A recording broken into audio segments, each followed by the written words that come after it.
A year ago, here in Johannesburg, COVID lockdowns in full force. We thought it might be the start of the fucking zombie apocalypse. I imagined I'd end up like Rick Grimes in The Walking Dead, slobbering sick people down at my garden gate. And yet here we are, a year later. The risk of COVID beginning to recede, so here on the Blunders we can revert to being outraged by regular problems because things are going back to normal. I like it. This sounds good. Not that all matters COVID related are going well. No, not at all. Even though the AstraZeneca and Johnson & Johnson shots, the adenovirus ones, have got some tiny issues with blood clotting, pharma regulators are cocking things up as usual. A 1 in a million risk of some arbitrary side effects is not material, surely. I'm not an epidemiologist, but we're in the middle of a fucking global pandemic here. We don't need an abundance of caution. We need some action. Just give us the fucking vaccines. South Africa's vaccine rollout is literally the worst in the world for a country at our level. The worst in the world. We're being hamstrung again by our electors' leaders' fixation with centralized control. Even though they're completely fucking useless at actually doing anything. We really do have the perfect mix of socialist-inspired thinking and ineptitude down here. These people are as thick as bricks. What next? They say they've paused the rollout of the Johnson & Johnson vaccines to the nation. Listen, you fucks, you can't actually pause something that hasn't started yet. That's not how English language works. It's not just us that are ruled by dickheads. In Spain, did you see this story? They were reporting high child mortality rates for coronavirus in the middle of last year. Everyone was up in arms. Spanish kids, toddlers dying. Then it turned out it was just a software error.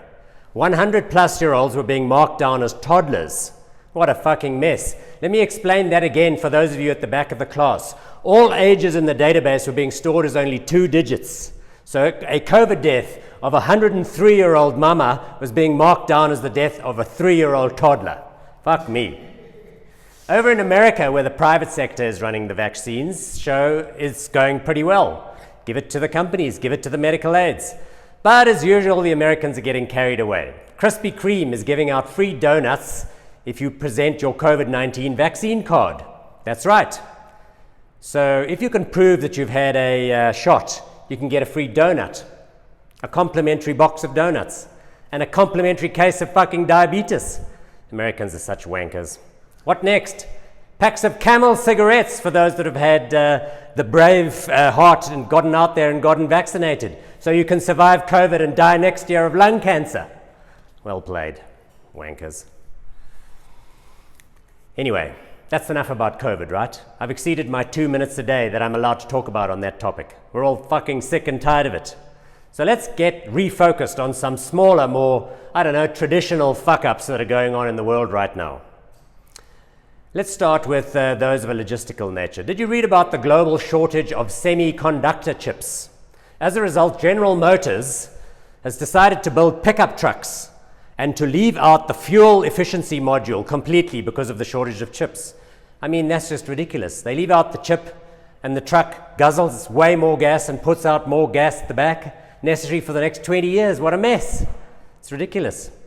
I suppose it's a good thing that there's not a global shortage of steering wheels. Otherwise, stupid GM will be putting out trucks without those.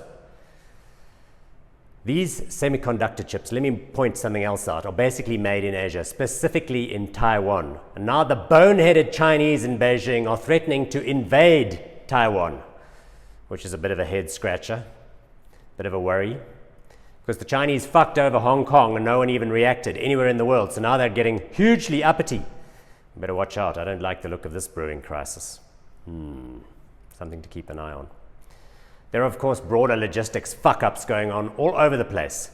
Container ship, Ever Given. I loved that story. Rams the sidewall of the Suez Canal. That was great. Kept us entertained for at least 10 days.